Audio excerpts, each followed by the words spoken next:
reflect. We're buying, we're selling, we're finding our way. Comics for fun and profit every day.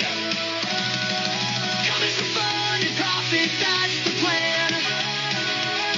We've been on this journey for over 10 grand. Flipping through those issues, learning as we go. Comic books, cash flows, and the next big show. From the hot 10 to the weekly picks, Kyle and Drew got the tips that stick. We talk the basics, we dive in deep, we review the market, it's never asleep. Speculation's a game with the risk and the wins. Learning from our past, we're getting it right again. Sometimes we stumble, but we rise every time. We know our way around the market's climb. The weekly sneak peek is what you can't miss. Tune in, we got comics and collectors bliss. Comics for fun and profit, that's our style. With each podcast, we go the extra mile. Buying, selling, reading through the night. Comic books, money making, feeling so right. From the hot 10 to the picks you need, we got your back, just take the lead. Support us through the struggles, through the highs and the lows. The server costs ain't cheap, but we're in the know. Your help means the world, we want to keep this alive. With comics and speculation, we continue to thrive. Comics for fun and profit, that's the way. From the first pick to the ones we display. Flipping, collecting, living the dream. Kyle and Drew, we're a comic book team. From the hot 10 to the sneak peek, tune in, we got the comic book heat. So grab your books, your issues, and your cash. Comics for fun and profit, it's a comic book splash. For over a decade, we've been here to stay. Kyle and Drew are paving the way. Thank you for listening to Comics for Fun and Profit. This is Kyle and Drew with your sneak peek at next week, episode number 964 for comics originally releasing March the 5th, 2025. But before Drew and I get into what's coming up in your local comic book shops this coming Wednesday, Drew, is there any big bad news in the world of comics? Well, we got some bad news. Oh, no. A little peek behind the curtain here. We use Skype and Skype Record to record our lovely dulcet tones for y'all. Yeah. And we also use Audacity as a redundant backup in case something goes wrong with that. More than you need to know. The big news is Skype's going away May 1st, which is right around the corner.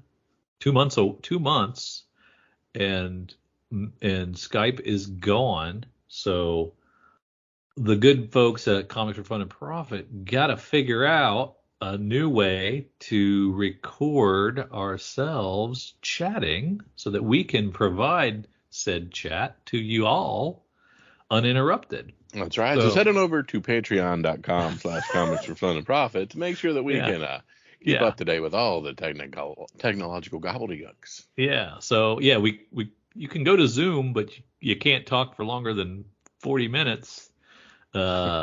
So we got to figure out some kind of cool workaround or new market answer so that we can keep doing that. Because we're still marching towards 1,000 episodes, and we don't want to get derailed by some stupid technological glitch. Absolutely right? not. We've been very good to our robot overlords, and we insist they be very good to us. Exactly. In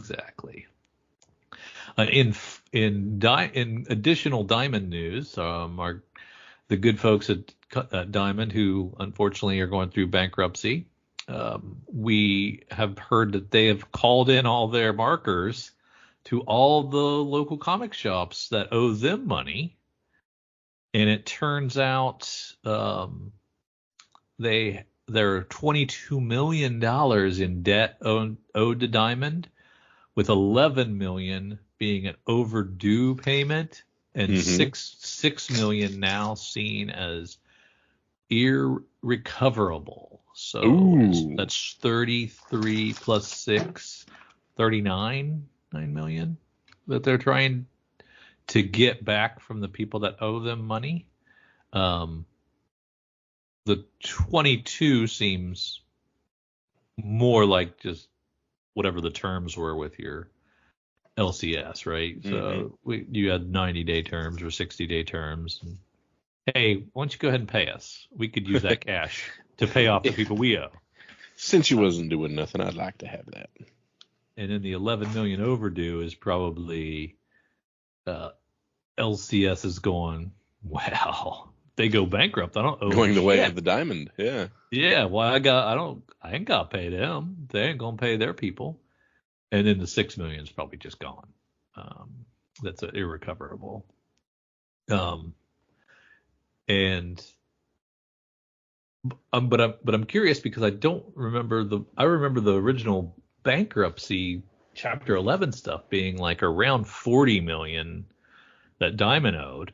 Mm-hmm. But if you take this 39, yeah. You really don't. If that would kind of balance the books almost, right? So if you had all that, so May keep our head above water.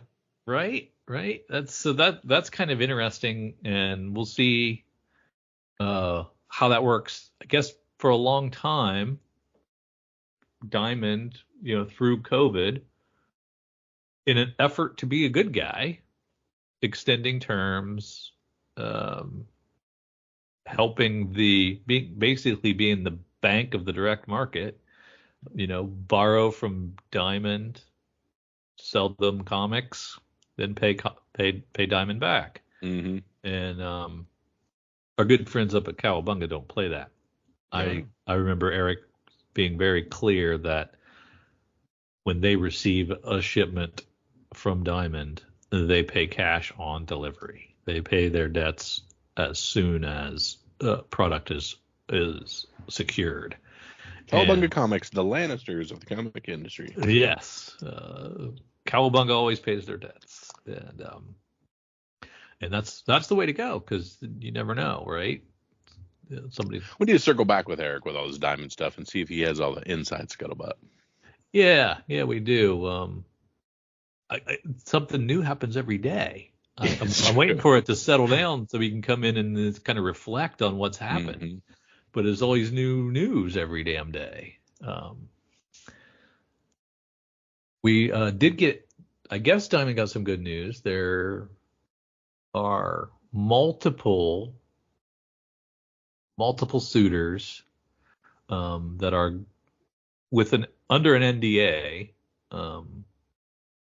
bidding on comic or Diamond comic distributors. So I guess it's under an NDA because those actions could affect if they're a publicly traded company, right? If you're, let's say, Image, not Image, that's a bad example, but IDW, right? You got stockholders and stuff like that. And you were trying to buy Diamond. Your stockholders would get nervous because you're taking on a lot of debt, and then your stocks could plummet. I guess that would be why you would be doing it in secret, or would you be doing it in secret so that nobody knew if you didn't get it? I'm not sure. I'm not sure why. That's the only thing I can think of. Like, why would everybody be bidding under an NDA so that nobody knows who the bidders are? Probably, yeah. Does that make sense? Maybe it's the stockholder type thing.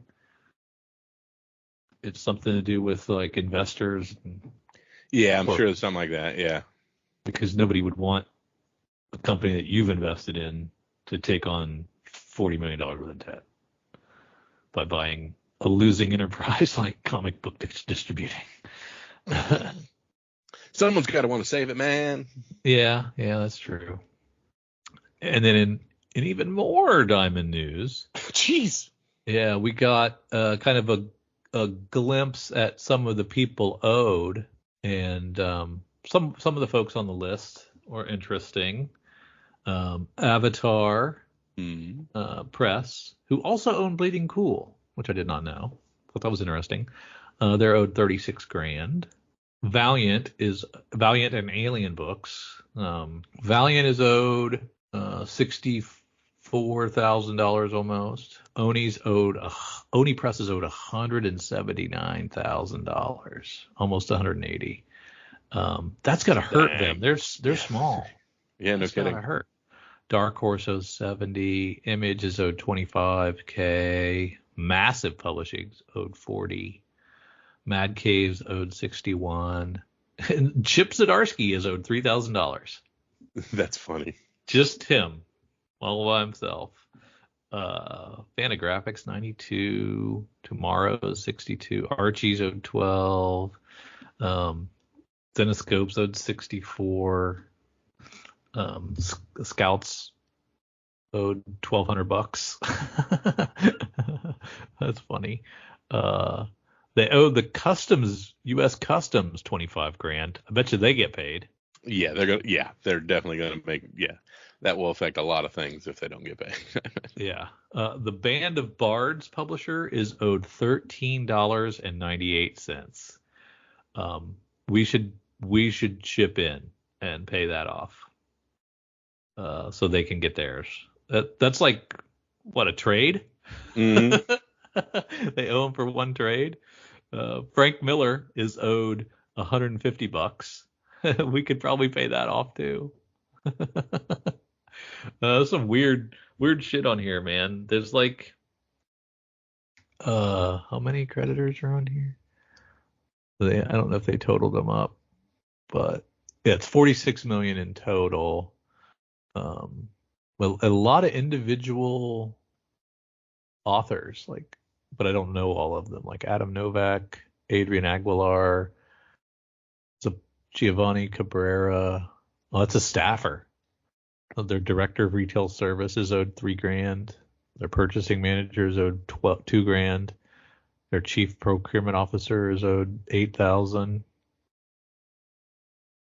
So they must have got laid off like after the bankruptcy, and they haven't got their paychecks. Right. That makes sense. Boom is like at 800,000. Dang. That's a lot. Well, that's depressing. We don't need to talk about any more Diamond news for a while. We'll take a break. Let's do some comics talk with some fun hot books. How about that?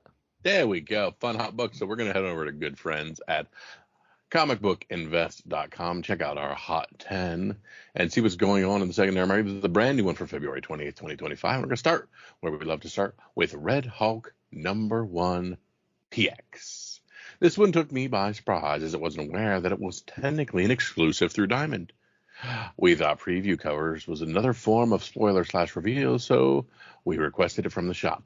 But given that it was available through Diamond, limited to 3,000 copies and available to all retailers, the normal rules about exclusives did not feel appropriate, so we decided to include this one here. Why did this stand out? Well, it's averaging $75 on 30 sales this week with a high exceeding $125. While many shops have had asked $20, that's a heck of a premium right out the gate.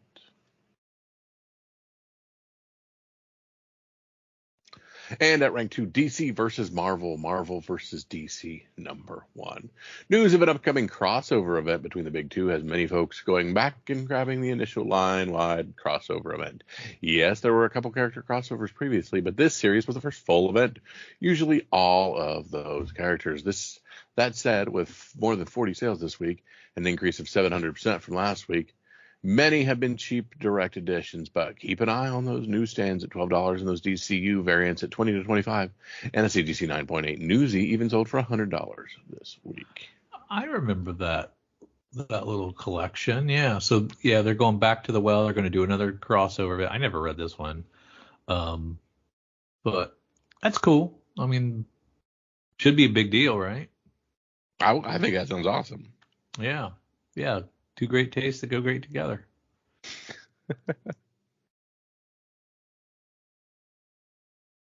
All right. At rank 3, we have Punisher number 1. More news this week that not only will Frank Castle be guest appearing on Daredevil this season, but Marvel also has a Punisher special in the works for Disney+. While the first appearance of ASM 129 is out of range for many collectors these days, it seems the first ongoing from 1987 is outpacing the first mini from 1984 in sales. With over 30 sales this week, that's an increase in volume of over 31.8, with an average sales of about $25 and a highs exceeding $50. A CGC 9.8 signed by Klaus Janson sold this week for $425. So, I mean, you want the okay, so ASM 129, take that out of the equation, but first ongoing would be, that's 87, and first mini is in 84. So you'd want the first mini, right? I think so. Yeah, I would think you'd want the one that 3 years predates that, or like his his second appearance in Spider-Man, or his third appearance or something. Would you go? I think I'd probably want that even. I don't know, but I guess it's better to have him on the cover. Yeah. I'm always been a first ongoing guy. So, but does that count? A mini counts for you, right? A mini series. Yeah, I think a mini would count. Yeah. Okay. At rank 4, we have Daredevil number 1, of course, Stanley Jack Kirby. The Daredevil premiere is almost upon us, and it seems that has triggered a surge in sales in the original number 1 following this week's facsimile release. While 9 sales this week may not seem like a lot when you consider this is a pricey book, and only 1 sale last week, that is an increase of 800%. At an average sale of $3,116, this is no lightweight book. Standout sales and high grades seem to be separated by about $1,000 per half point. At CGC 7.0 is going for $65.50. CGC 6.6 is for $55. CGC 6.0 for $45.11. Yeah, it seems pretty on market right there. Yeah, exactly. Yeah. At rank 5, Invincible 59. Animated shows these days are moving the needle on the market as it appears by Powerplex. I'm going to repeat that just for you, Drew. Animated shows these days are moving the needle. Just FYI. Yes, thank you. I've written that down in my diary. Powerplex, voiced by Aaron Paul, in Invincible 3 has triggered a reaction to this first appearance. With about 20 sales this week, that represents an increase in volume of 750%, with an average sale of about $15 and a high of $20. A CGC 9.8 sold for $125 as well this past week. Remember when all those later issues of Invincible were just like all over the place, cover price less, dollar bins, you could get Invincible later issues pretty cheap, and we probably should have been gobbling them up. Looks like they're going all over the place. I know. They're mining them for gold with this show. Shit. At one point we were like, it'd be a good time to collect all the spawns. It'd be a good time to collect all the Invincibles. Yeah. We just never did it. We dumb. Yeah, long game, dude. Comics are the long game. This is true. At rank 6, we have Spawn number 5. Solicitations of a new Spawn universe title coming in May following Charlie Johnson, a 7-year-old victim of child predator Billy Kincaid, has folks looking for their first appearances. With over 40 sales this week representing a volume increase of 450%, this now has an average sale of $10, thanks to extra premiums paid for newsstand editions north of $20. So the collectors want the first appearance of the child victim, Sherry, or the predator, Billy Kincaid. Which one are they looking for? Or they just get both? I think there's 2 in 1 here. Okay. Yeah. Okay. So I think they're looking for Charlie Johnson. Because she'll be in the book, but they okay. All right. Because Charlie eventually becomes this character for the new universe title. Okay. And her first appearance is her as a victim. And then the Billy Kincaid might make an appearance too. Some of her first things may be revenge type things. You never know. Yeah. Oh, okay. Cool. At rank 7, Geiger 10, second print. Hanging on to the same spot again this week is this second print of the first appearance of the Glowing Woman. While prices have maintained the same average of about $15 with highs of $20, the reason it's maintained its position is thanks to the 85% increase in volume, with north of 50 sales this week. Love second prints. Yeah. At rank 8, Pop Kill, number 1, Dave Johnson and Jimmy Palmiotti with an Amanda Connor cover.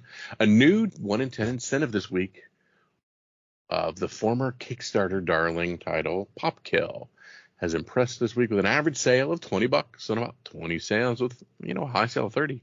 That's a decent premium for a new title with a lower qualifying ratio of 1 in 10. That is not the one that was on the sneak peek that I picked. I believe I picked cover B, but it was nice to see Jimmy Palmiotti shout us out for picking Pop Kill, and he even listened because he then went on to explain where it came from and that it was originally a Kickstarter. Nice. And is now. So I was like, oh, that's cool. That's cool. Jim, he actually listened to us babble. That's great. Big fan. Gotta love that. Big fan of Jimmy Palmiotti. I will now add him as a list of people. My boy, Jimmy Palmiotti. He is another one of your boys. That's right. At rank 9, Space Ghost, Johnny Quest Space Quest Ashcan Edition, number 1. Say that 5 times. I know. Yes, another Marc Spears book makes the Hot 10 this time. This is an Ashcan you may have been able to get for free from your shop in the past week. However, now this preview edition is averaging a sale of $10 with a high of 30 for a couple dozen sales in the past 7 days. Free to $10 is not a pretty notable spot there. At rank 10, Godzilla vs. America, Chicago, number 1. The 1 in 50, Drew.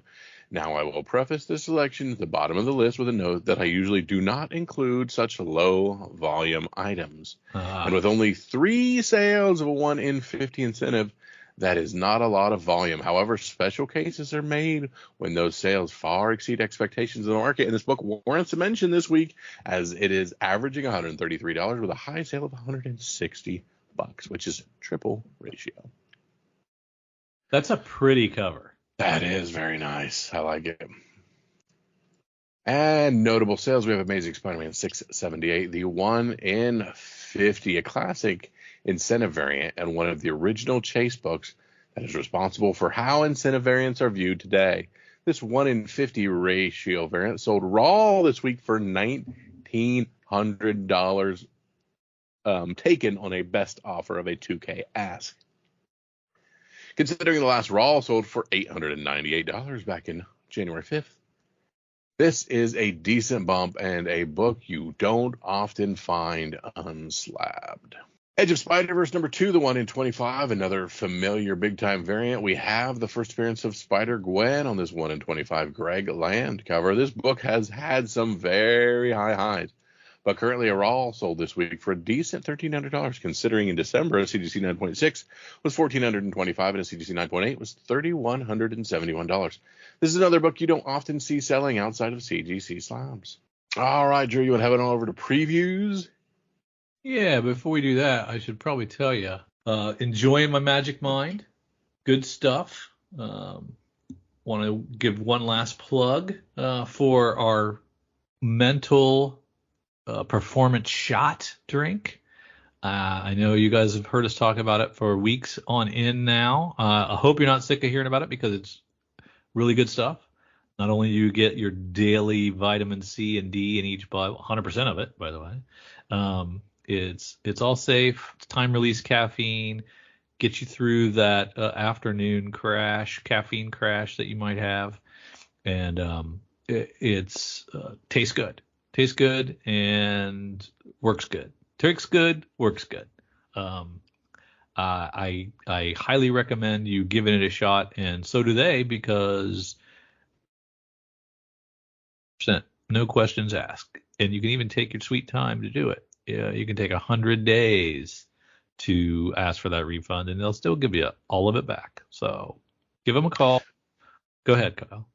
Good company, donate some kickbacks to charity, and boy, the big thing is the mental performance shop. Clear up that mind fog you get after the middle of the day, where everything just kind of gets blurry and you don't think you can make it through. Again, this is not a replacement for your morning caffeine. It's an additional thing that it boosts and extends that good feeling you get in the morning, and hopes to alleviate that afternoon crash that you get at work a lot, or at least I know I do. But yeah, that's the big thing. It's kind of just a little bit more mental clarity, a little less brain fog throughout the day, and that like I said, that matcha taste that I've grown kind of accustomed to. So I never thought I'd be more of a matcha guy, but I've been enjoying it. Yeah, you've always been a macho guy. Now you're a matcha guy. So there you go.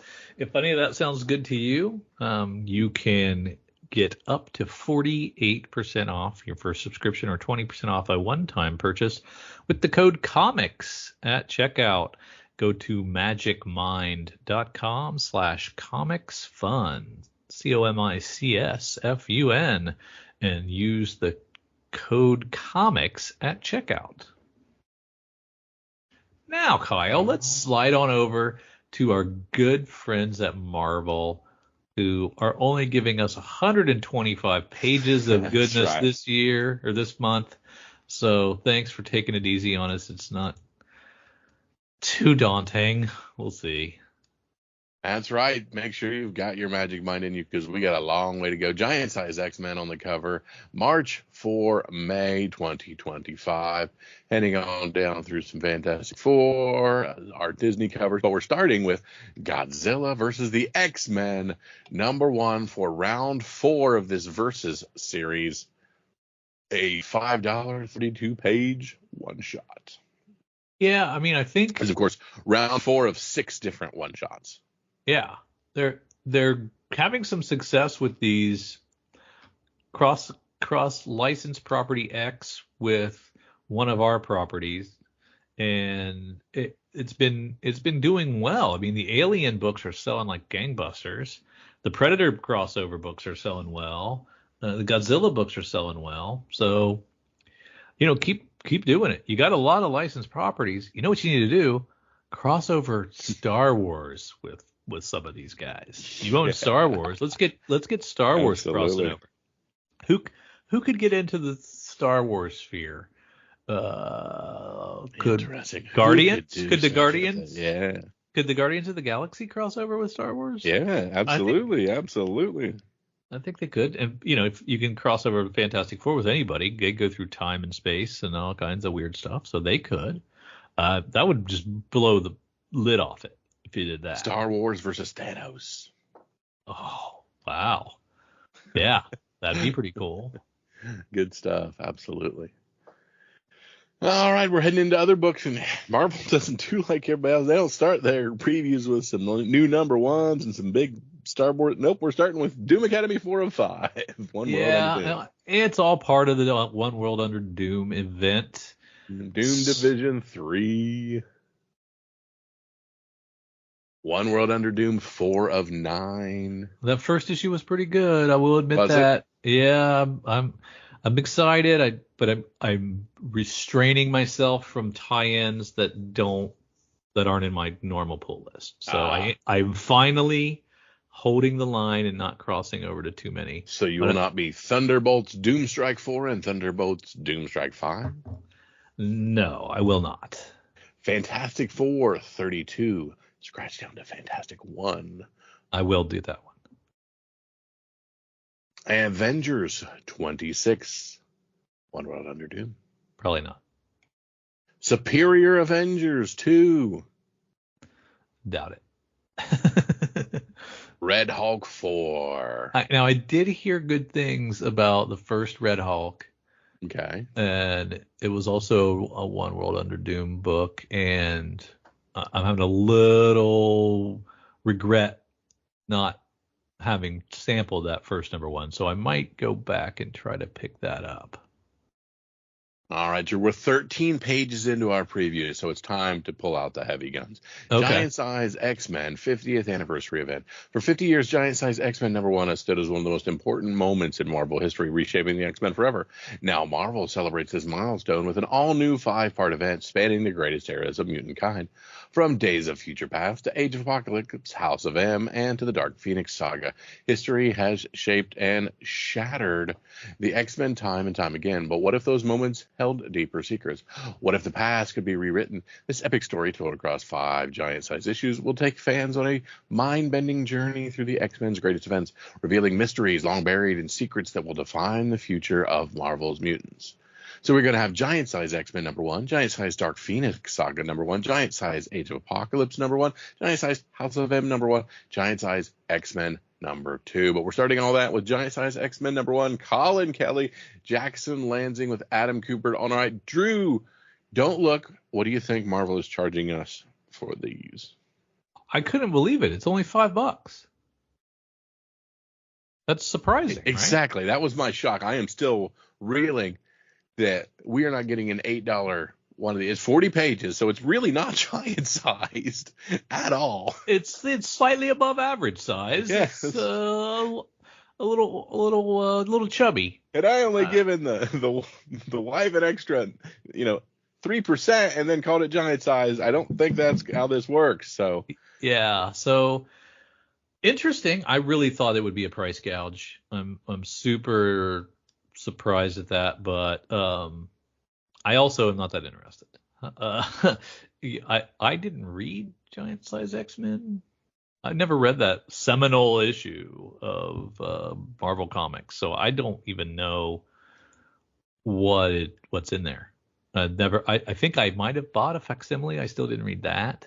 I just have it in my collection, so I can say, I know I'm not going to get the original probably ever. So I have the facsimile, but I don't know. How interested are you in them going back to the well like that?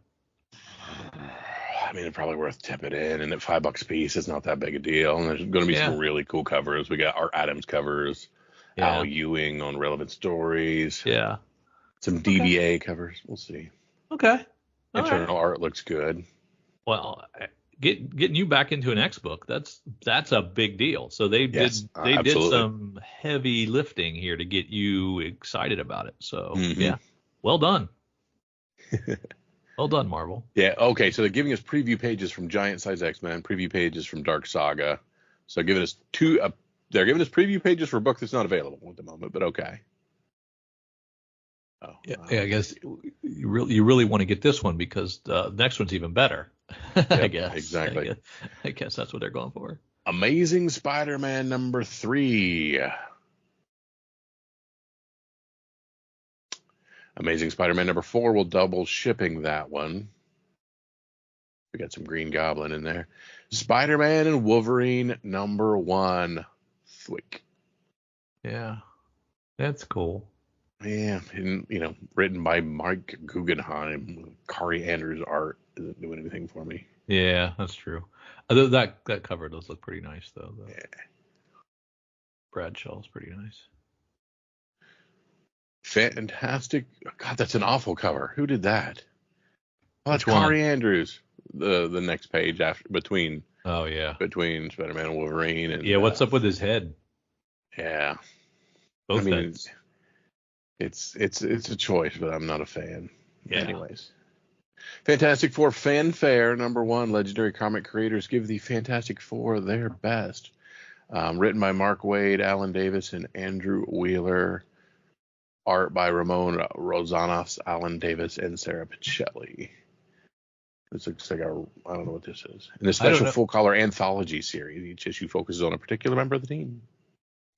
Yeah, it's pretty much what Fantastic Four is doing right now.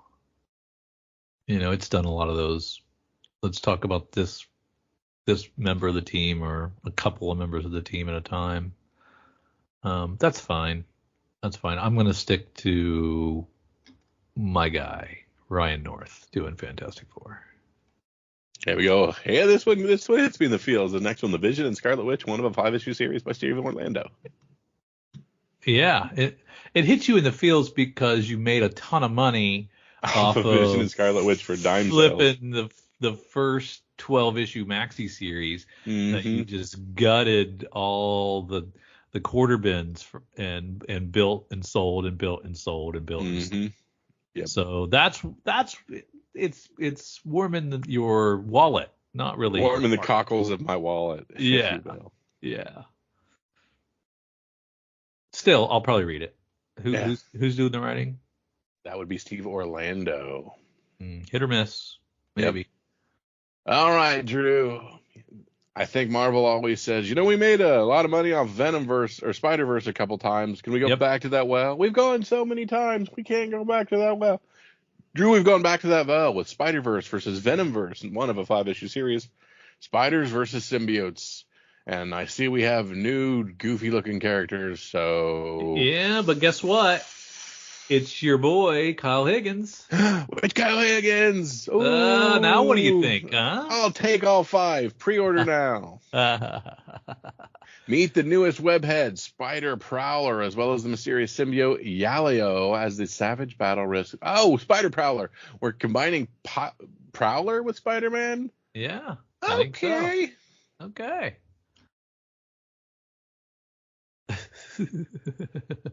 Are you back out? No. He's in. He's out. Pick a leg. I'm in. Gwenpool #1. Caven Scott. Gwenpool is back and more dangerous than ever, and for some odd reason wearing black and purple. Yeah. Interesting. Looks like Hawkeye. Yeah. Okay. Okay, so Wolverine has how many claws, Drew? 3. Okay. X-23, how many claws? 2. And Gwenpool has how many claws? I guess 1. Yeah. Why are we doing that? I don't know. It's fun, I guess.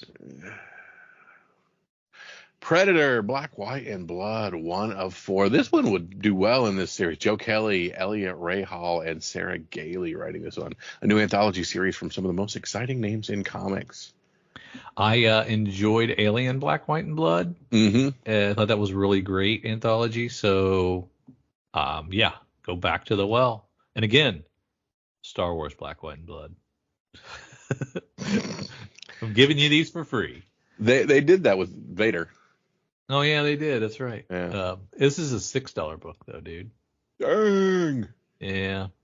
So 40 pages, $6. Yeah, they had some restraint up there for the giant size X-Men, but then let it go.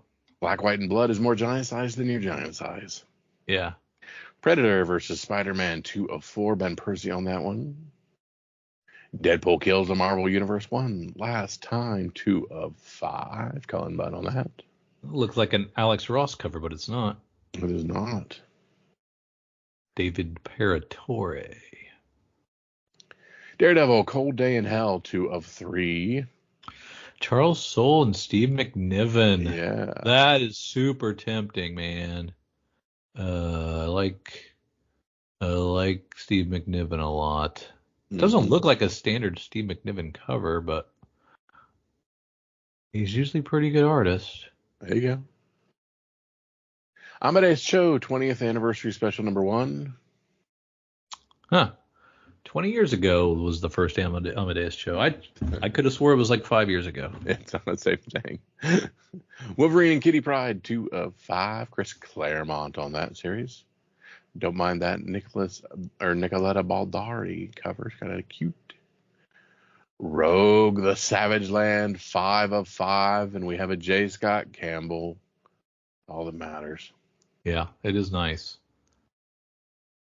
Cable, Love and Chrome, 5 of 5 from David Popos. Wolverine 9, Saladin Ahmed.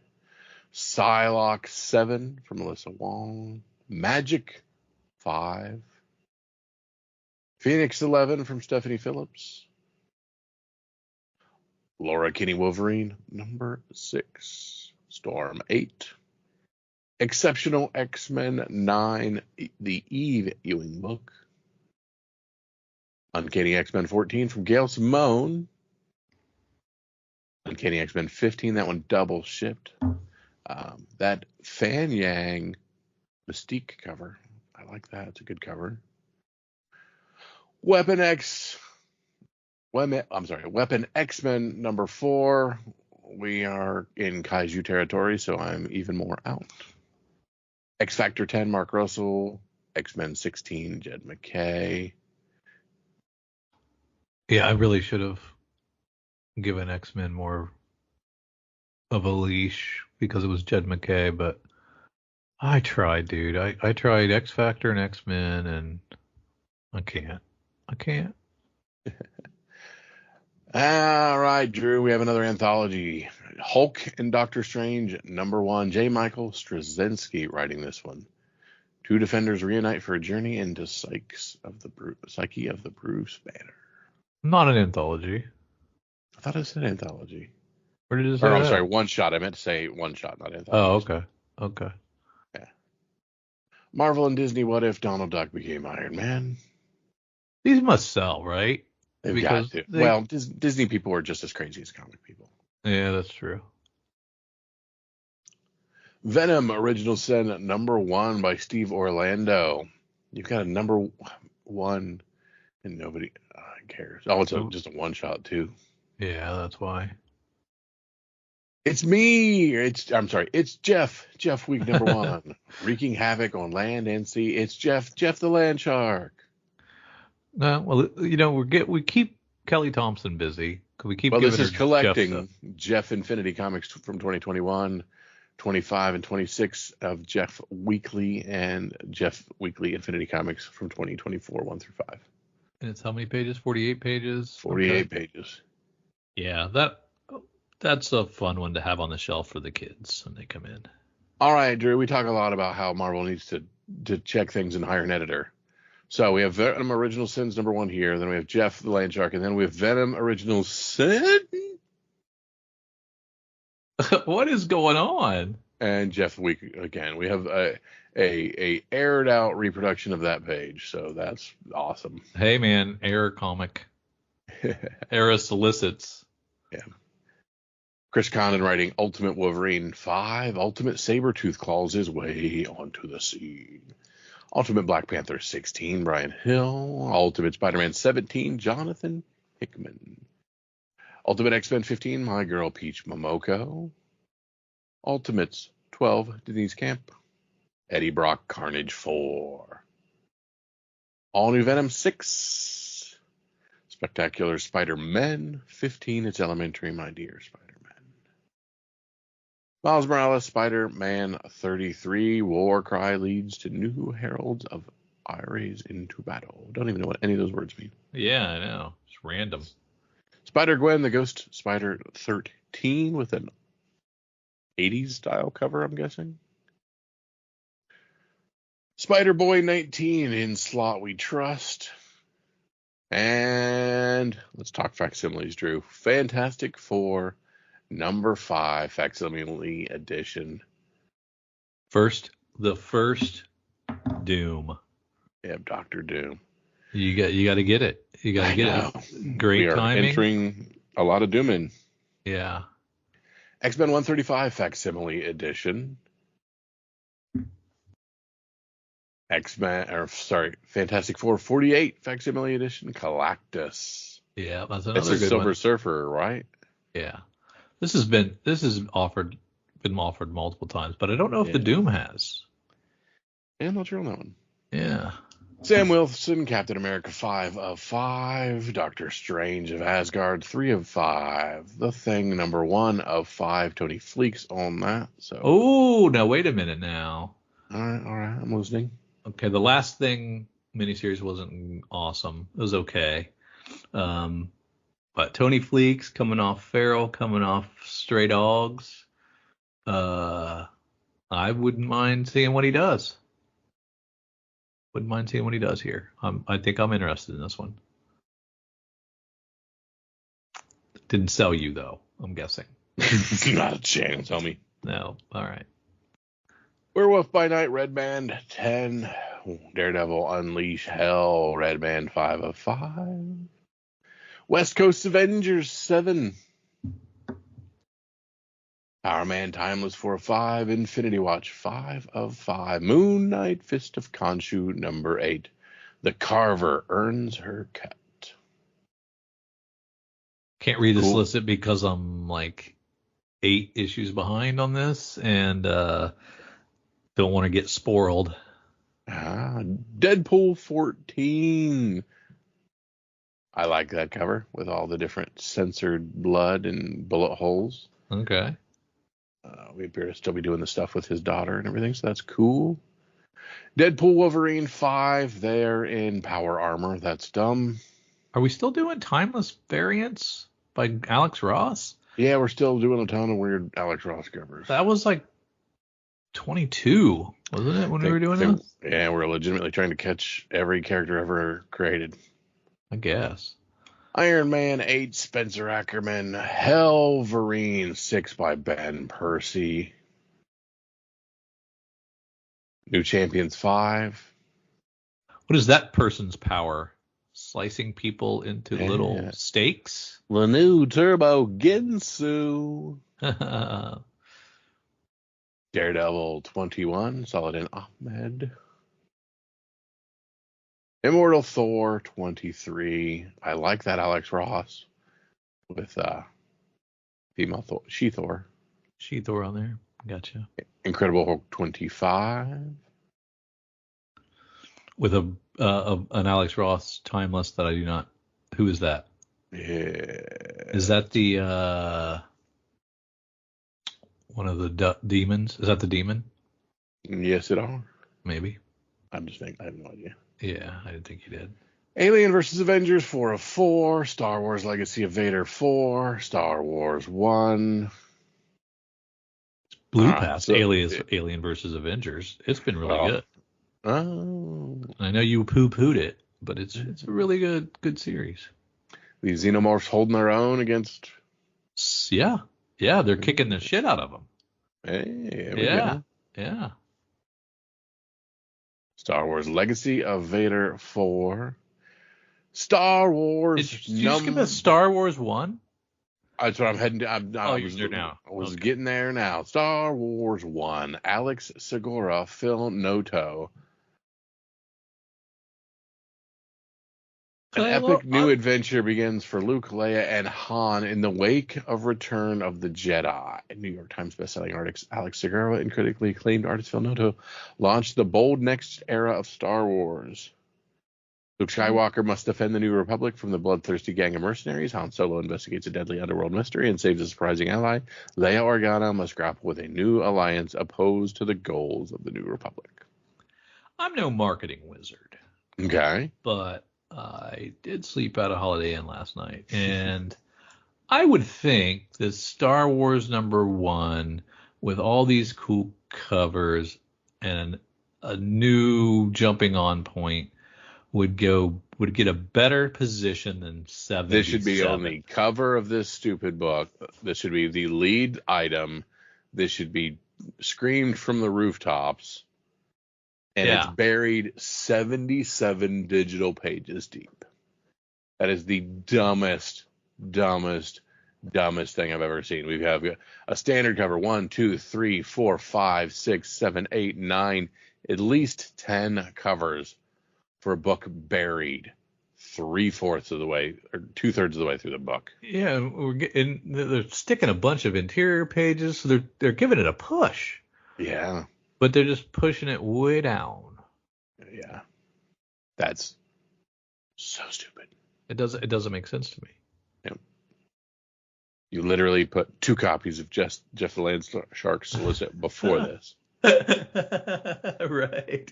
With typos. Yeah. Star Wars The Rise of Skywalker adaptation 4 of 5. Nobody cares. Star Wars The High Republic Fear of the Jedi 4 of 5.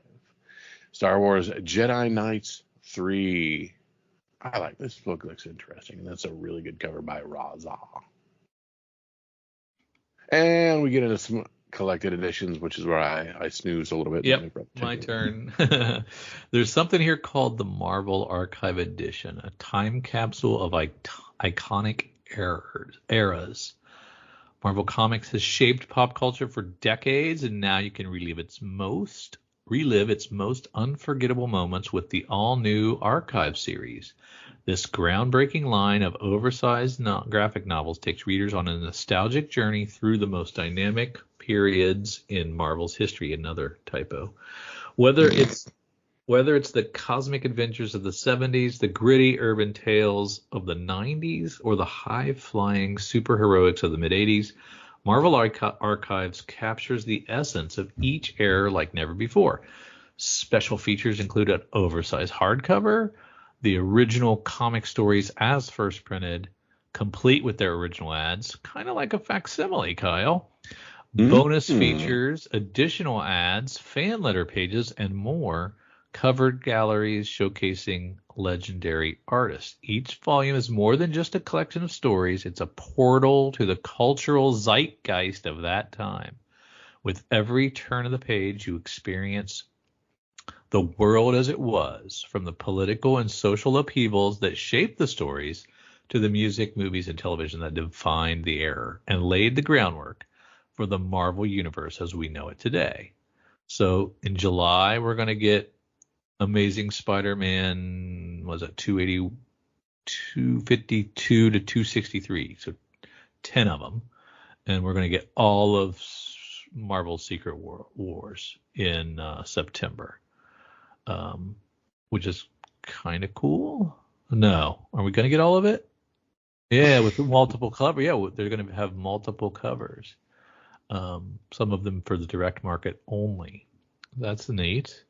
Leap into the cosmic chaos of Marvel Superhero Secret Wars, a saga that redefined comics book storytelling and left an indelible mark on the mid-'80s. In 1984, as the world turned into the height of Cold War tensions, grappled with economic booms and busts, and jammed to Michael Jackson's Thriller or Madonna's Like a Virgin. I remember like it was yesterday, Kyle. Marvel dropped a superpowered bombshell that changed everything. Transported to the mysterious battle world by the omnipotent Beyonder, Earth's mightiest heroes and most sinister villains find themselves thrust into a no-holds-barred conflict, the stakes, a promise of limitless power. Watch alliances form and crumble like a game of Risk on a Saturday night. And iconic figures like Captain America, Spider-Man, and the X-Men square off against the likes of Doctor Doom, Magneto, and Ultron. But this isn't just another battle of good and evil. This is survival with moral dilemmas as complex as dynasty plot twists. I got several of the interiors, bullpen bulletins, ads, letters pages. You can relive the saga, and it is $125, Kyle. The archive edition is $125. Ouch. But the Spidey's coming out first, and I don't even have its price. What is going on? What is happening? Typos, duplicate pages. What's going on at Marvel? Who's asleep at the wheel? Everybody. I guess. So you get 480 pages at $125. I guess that's okay, but still doesn't feel okay. Feels like a lot. Feels like a lot for what could be like a fun little trade. I'd buy that for $20. There you go. I would buy that for $20. It seemed fun. You would need 94% off. Does Cowabunga give 94% off? I don't. I'm not sure they give some good deals. They do. The great discounts at Cowabunga Comics, but I don't know that it's that significant. So, do you like that? Did that sound interesting, or just like a big old overpriced facsimile to you? Overpriced facsimile. Yeah, that's kind of where I was leaning there towards the end when I saw the sticker shock. But interesting. They're trying something a little different. Well, it's old. Everything old is new again. So, yeah, kind of cool. We also have Tomb of Dracula Omnibus with the Neil Adams cover. Sweet. A expansion pack for multiverse role-playing games. Kyle, you guys thinking about doing a superhero role-playing game? That would be on fun. Your other podcast? Yes. Yeah, that'd be kind of cool. Giant Size Man Thing, Volume 2. We've got Death of Captain Marvel omnibus. Oh, the bar end, Michael Bendis, all new X-Men. That's probably the last time I was really enjoying X-Men. How long ago was that? Wow. It was a long time ago, right? Yeah. Yeah.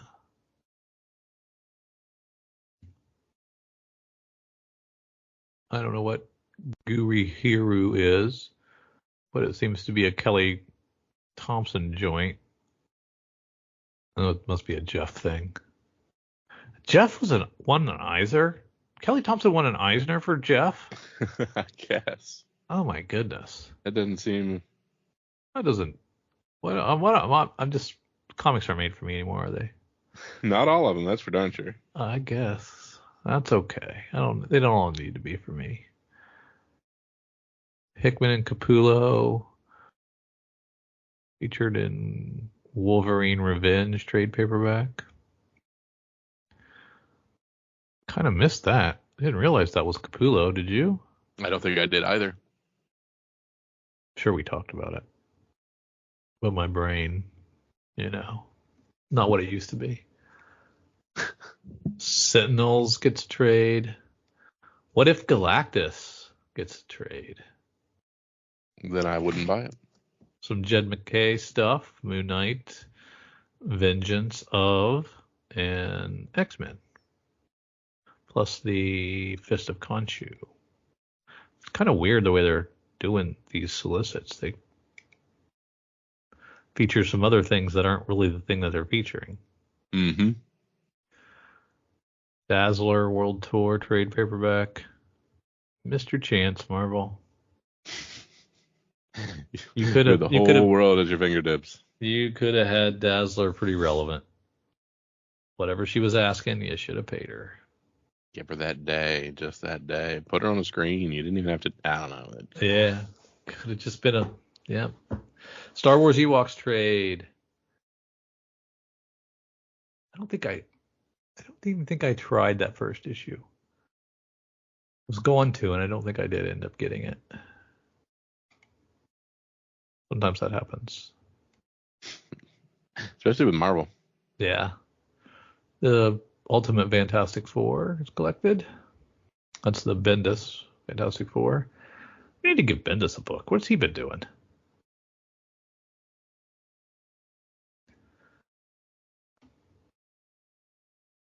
And a bunch of posters.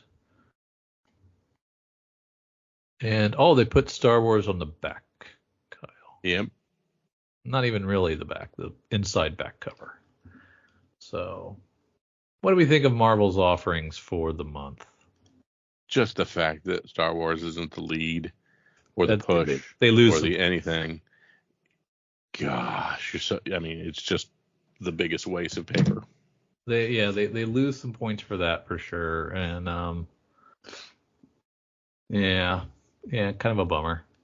I mean, you don't put Star Wars on the front so you can put a not giant size X-Men that isn't in your solicit for a dozen pages in and of itself.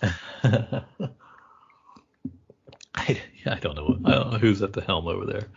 But you know what? If Diamond does go belly up, get the lady who lays out previews. She does a good job. Yeah. Yeah. They front load the stuff on their publishers. So the really exciting stuff is the first thing you see. Don't want to bury the lead. Yeah, don't bury the lead. All right, Kyle, let's shoot on over to our good friends at Cover Price. Yeah, let's look at our Cover Price things on the secondary market, starting with item number 1, your friendly neighborhood Spider-Man number 1, the regular cover. We've highlighted this book multiple times in the last few weeks, and it's been rising up the list each time. Part of this is its steady rising viewership. Folks don't necessarily have the time to go binge TV shows that weren't really on their radar, but word of mouth has always helped. 29 copies in the secondary market, CGC 9.8 for $104, $11 book already. Geiger number 10, second printing. Yeah. Fans have been all over Geiger since it debuted. It's been dominating the charts, albeit not going crazy on the aftermarket. The discussion surrounding this book is full of excitement for what comes next. Part of that push is in this issue, the fan base got their first peek at the glowing woman. 20 copies on the secondary market, high $15. Fair market value, $12 for near mints. Gunslinger Spawn, Marc Spears. Of course, Marc Spears is hot, hot, hot. 19 copies in the secondary market, high of $30, settling to 18. Kyle, well, this Marc Spears stuff looks fine, right? It's fine. It's fine. There's nothing wrong with it. It's quality art. But, I mean, it's like, I think of like a Fiona Staples or something in her covers and just how they're as good or better. And nobody's chasing down Fiona Staples covers. Why is that? What's the difference? What am I missing? Monster covers? I mean, she puts some monsters on the covers, doesn't she? I think so. Sometimes. Yeah. Maybe she saves those for the interior pages. And they don't. When it's your time, it's your time. I guess. At rank 4, we have Knights #1, the regular Luigi for Misano cover. Netflix adaptation, 31 copies in the secondary market, $27 for raw, settling to $20. Magic #1, the J. Scott Campbell second printing, 1 in 25 virgin cover. Of course, those ratioed second prints tend to hit sometime, especially when you got J. Scott Campbell on the cover. 10 copies in the secondary market, high sale of $70 for a near mint copy, settling to $66. Again, at least at least double that ratio. Hulk #1, this is of course Red Hulk, the Ed McGuinness regular cover. The movie may not have done great, but people still seem to care. 29 copies in the secondary market, higher sale of $225 for CGC 9.8. $48 for near mint copies. Daredevil 227. Getting ready for Daredevil Born Again has promised to be bigger, bolder, and bloodier than anything we've seen from Daredevil before. That Netflix series is a pillar of the community for years, and now that they've returned the cast and are beginning one of the most famous storylines of all time, fans' excitement is through the roof. Hence the heavy run in last week for this book. The initial entry into the Born Again storyline, and Kingpin discovers Daredevil's true identity. 31 copies in the secondary market, CGC 9.8, going for $246. Very fine copies at $17. Invincible 61. We talked about this earlier. Who is Conquest? 11 copies, $290 for CGC 9.8. Near mint settling to north of $100 at $109. This book's staring at me right now off to my left. Moon Knight #1. We've got a Disney Plus Moon Knight series that was well received. It's been pretty much radio silent on the series since. Recently, Brad Wilderbaum confirmed Oscar Isaac would return to play the character in some capacity in the future. That's what does all that it mean? took. What does that mean? That's enough to send fans scrambling. 33 copies in the secondary market, a 10% increase, $305 for CGC 9.8. Very fine copies for $32. A, who is Brad Winderbaum? And B, what the hell does that mean? Does that mean he'll be in a movie? Does that mean he'll be guesting on a show? Will that mean we'll get another season of his series? What does that mean? Only time will tell. Daredevil Unleash Hell, Ranband #2, Declan Shalvey, 1 in 25. The first issue featured the debut of Muse's Boo. And this one spotlights Muse himself. 11 copies in the secondary market, $33. As a high sale, $31. Another appearance at rank 11 of Ultimate Spider-Man #1, the regular cover that sold bazillions on the secondary market. Well, now it's only sold 11, but it's pretty impressive because it's been on this list back and forth and at the top forever. So it's all the way up to $185 for a 9.8 with raws around $90 and keeps on trucking. The Zatanna #1, the DC Showcase foil that is limited to 2,500 by Derek Chu. That version is hot, kind of hot, and sold 9 copies. I don't know how hot that is, but $30 for a raw, and the high was 30. Most of them are going for $26. We have the Incredible Hulk 449, and this is based on the Thunderbolts trailer and showcasing Red. Is this a Red Hulk appearance too?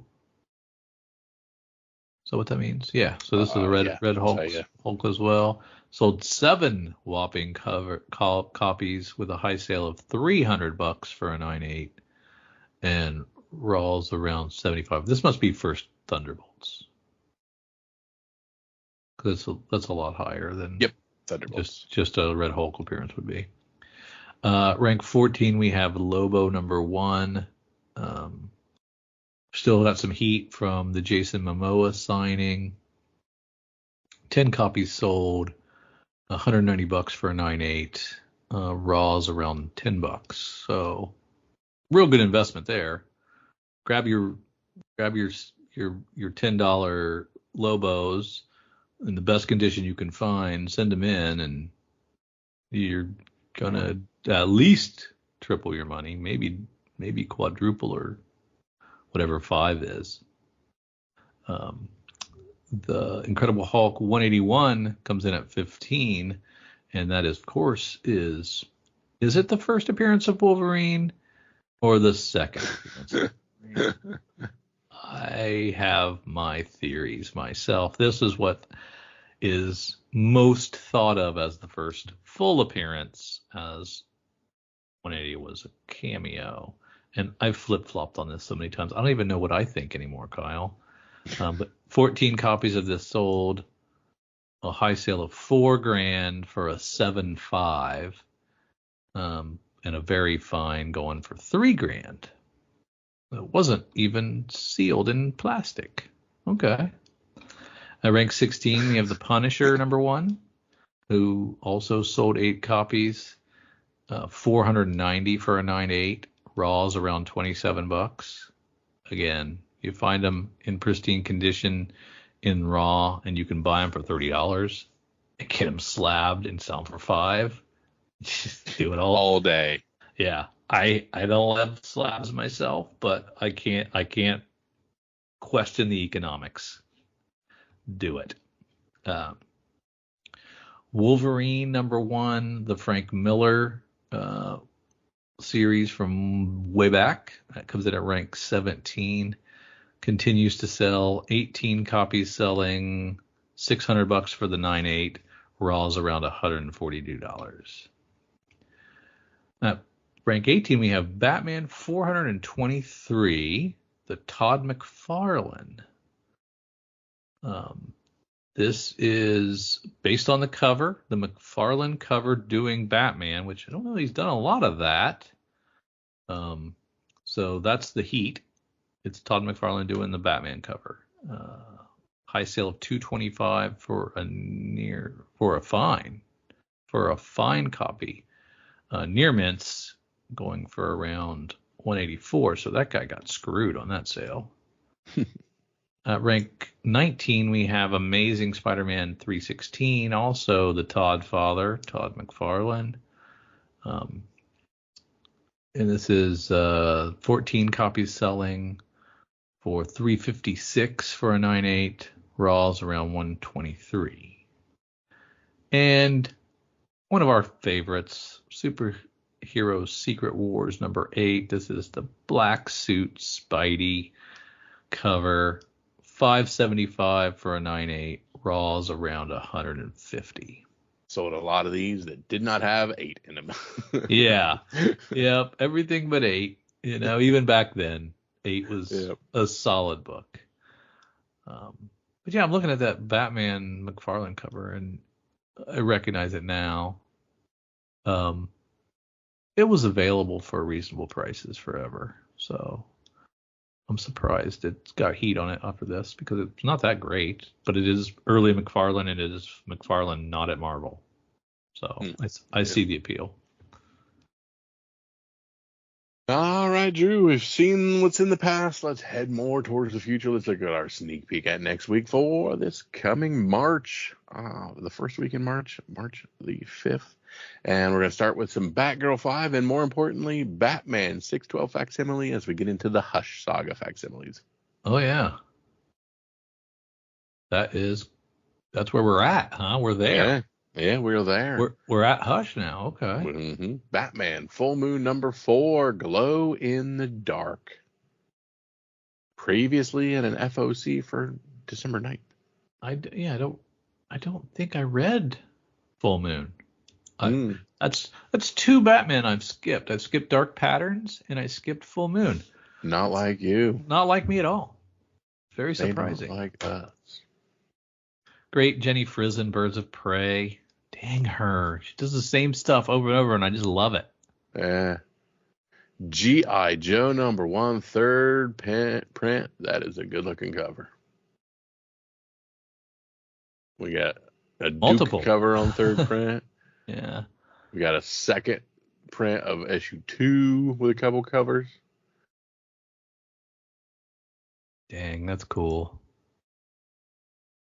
They do some fan service over there at Image.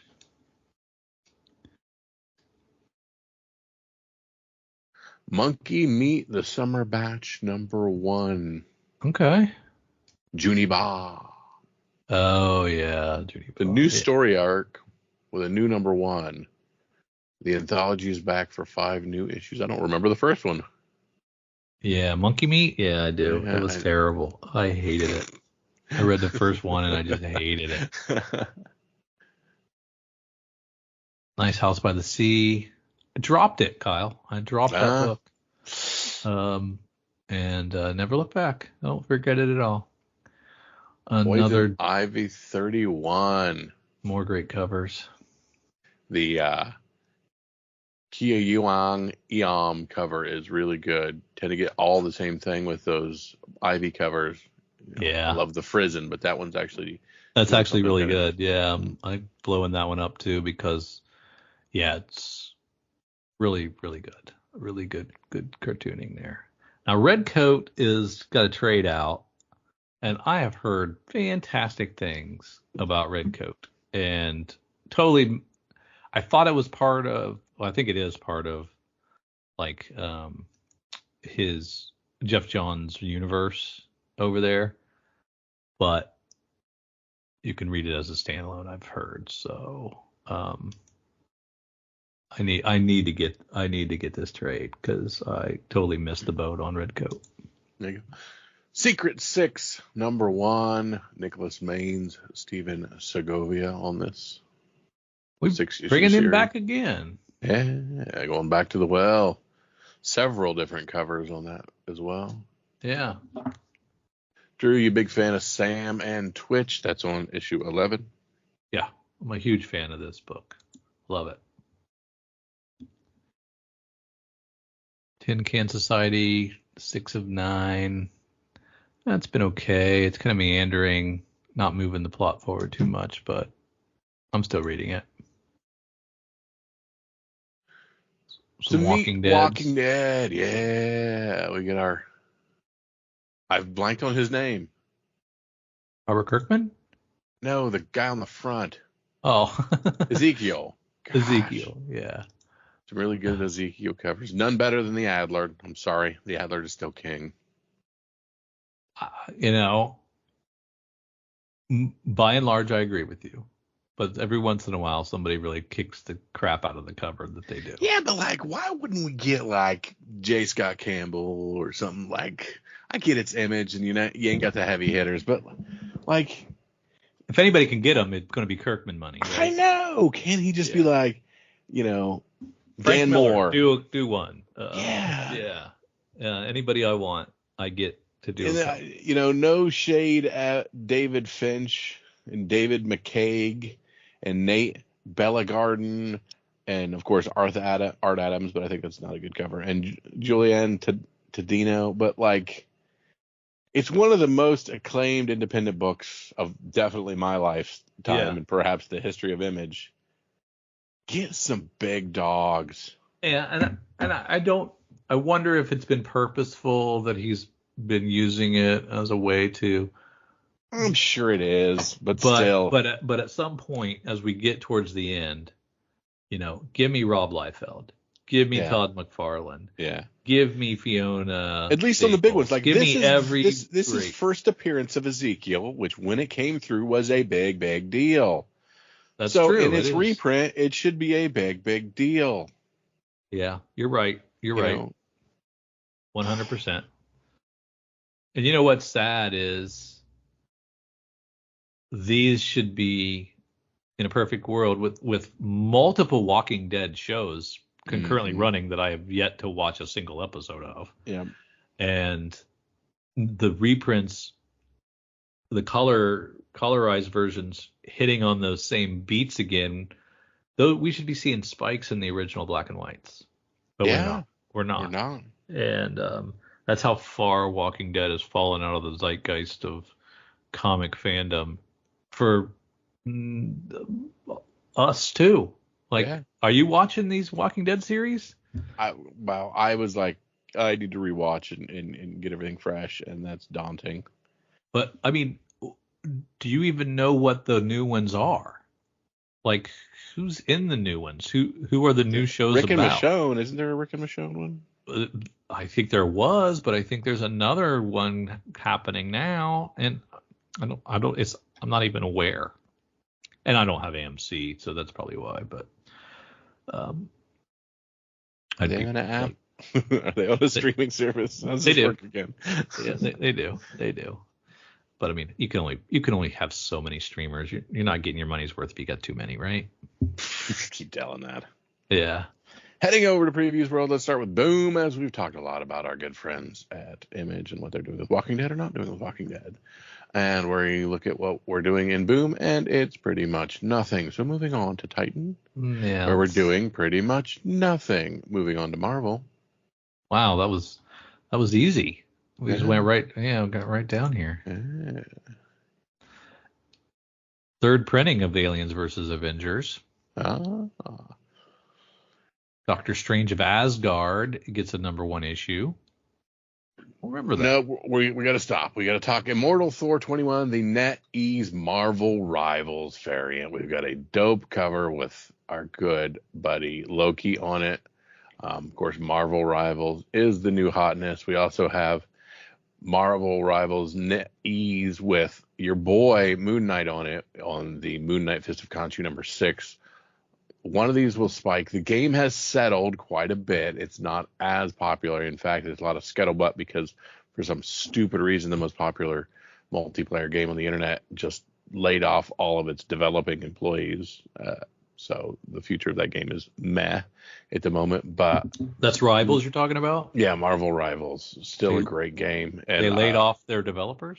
Yeah, so the game is released, but of course, if you're improving and doing additional things with it and moving the game along and staying with the times, you're of course going to keep that team and have them continue to do things with it. Instead, they were just like, game's out, get rid of people, which was a dumb thing. So that may get a little bit of backlash from people, but I would say keep an eye on, boy, I like that Fist of Khonshu. And yeah, man, that is cool. Now, they're not the most popular Marvel Rivals characters, but I like good things. Yeah. Also, Star Wars Jedi Knights #1, that cover A, first issue of that Marc Guggenheim with all the lightsabers on that front cover. Gosh, that's a beautiful cover. I don't really know what I know about Marvel Knights, but boy, that's a great one. Which one is this? Jedi Knights? Yeah, Jedi Knights 1. Who's doing it? I don't even see that one. Marc you said Marc Guggenheim. I don't even see it. It's in the S's. Yeah, I'm in the S's. I see Jedi Knights 1. I just don't see the Guggenheim. I must have. Yeah, just the OG Star Wars Jedi Knights 1. It is written by Marc Guggenheim. It is a Rahzzah cover. A Rahzzah cover. Yeah, Rahzzah's going to be 100%. Yeah, that's the one. So I've pretty much found what my your trio. Yeah, I've got my top 3 already. So we should. Yeah, you're in good shape then. That's cool. Love this Uncanny X-Men 11. This Phil Noto connecting X-Men variant with Nightcrawler bamfing into the police lineup. That's really cool. I like that. Web of Spider-Verse, New Blood.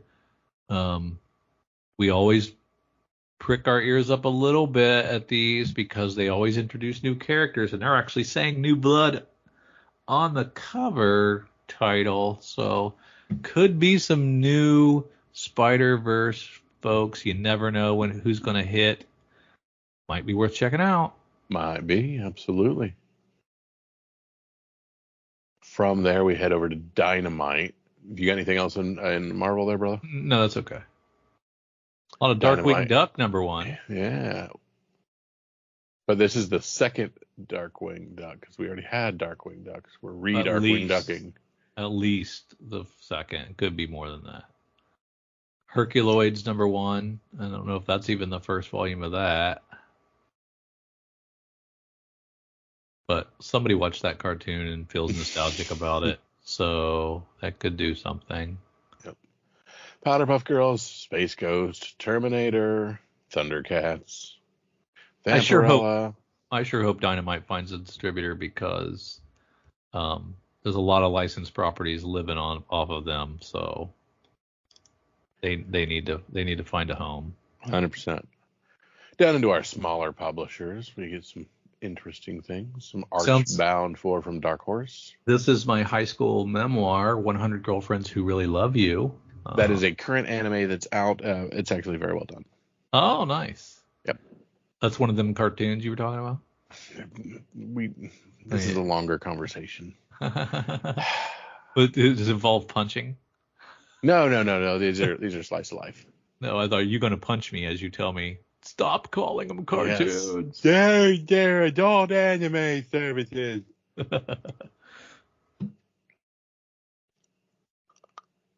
Yeah, slim pickings as we go down here. Catabasis #1 from Black Box. Damien Beckton, Rodrigo Roca. Demons can't get into heaven, angels can't get into hell, but Juniper can. It's $10. Oof. Oof. Led with that one. Missionary #10 from Distillery. Not safe for work cover. Ryan Stegman on this. I missed the first one, I think. This is the red label cover. Stegman doing naughty stuff. Yeah. Dark Horse PRH gives us Sister Imperator by Tobias Forge and Karina Becto. I don't know what that is. Looks like it's part of something. Spinning out of something. I'm officially too old for Teenage Mutant Ninja Turtles, because we have TMNT, The Best of Ray Fillet, #1. Who the hell is Ray Fillet?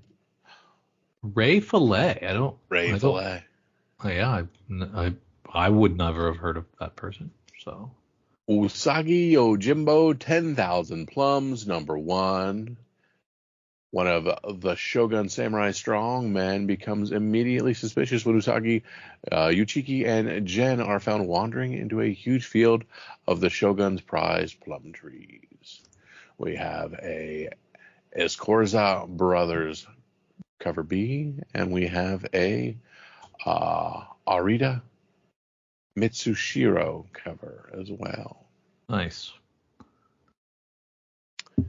All right, Drew, this is the point of the podcast where I ask for your pick of this week. What is the one book to head on in to your local comic book shop? Say hi to all your favorite local comic book shop owners and say, hey, I hope you held me a copy of this, because I need two. The next big thing. I need two. Send one to CGC and give me the other. Absolutely. I'm going to be like the proverbial vulture on the side of the road, and I am going to pick from your remains, because I love two of your picks. There we go. I'm going to take the one you do not pick. So I'm going to let you go first. So it would be kismet if I gave you the Moon Knight Fist of KHONSHU Netease Marvel Rivals. Then the question becomes, Star Wars has been my steady Eddie for forever and ever and ever. Mm-hmm. So why switch? Let's go with Star Wars Jedi Knights #1, first issue of the prequel era Star Wars series. That beautiful cover with a lot of dope characters on front and lightsabers everywhere. And that gives me the Marvel Rivals Moon Knight Fist of KHONSHU. Those were the two of the three that I was going to I was gravitating to when you highlighted them, and I was like, well, whichever one he doesn't take, I'm taking the other one as well. So. I love it when a plan comes together, Drew. You know, Yeah, we're not by any stretch of the imagined twins, but by golly, sometimes Yeah. we're just on that same wavelength. Sometimes you got to lead a horse to water, and that's exactly right. Drink, damn it. Oh, we thank you so much for tagging along with Drew and myself as we go through our sneak peek at this week and all the diamond shenanigans happening if and all around the world. If you want more from myself and Drew, head on over to patreon.com. Find comics for fun and profit. Throw a couple bucks in the kitty because, again, we're going to have to get some technology up in here once Skype leaves us. We're going to have to change our direction 964 episodes in, but that's a problem for May, Drew, and Kyle. So we appreciate you guys, and thank you so much for Drew and for myself. See you.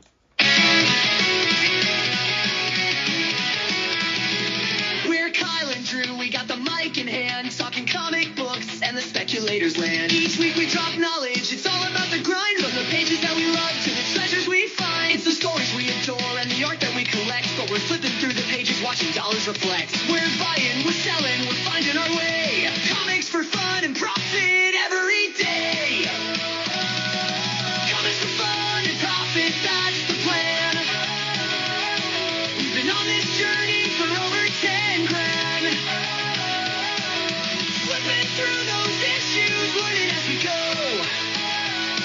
Comic books, cash flows, and the next big show. From the hot 10 to the weekly picks, Kyle and Drew got the tips that stick.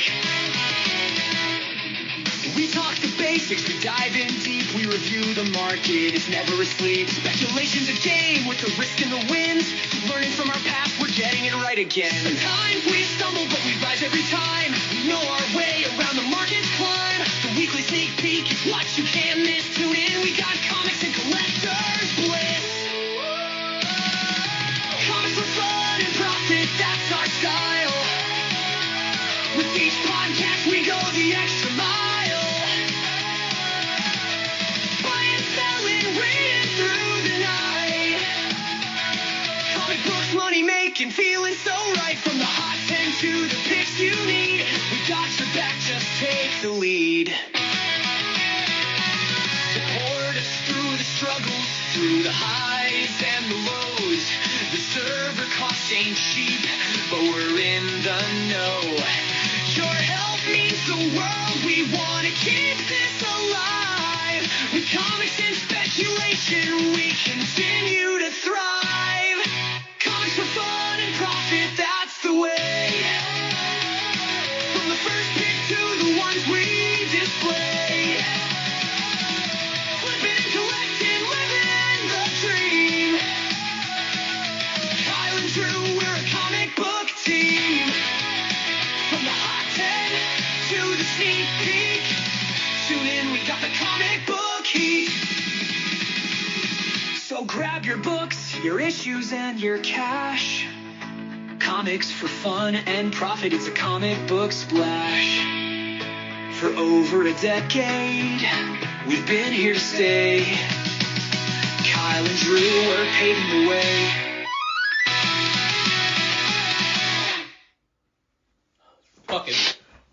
Fucking great.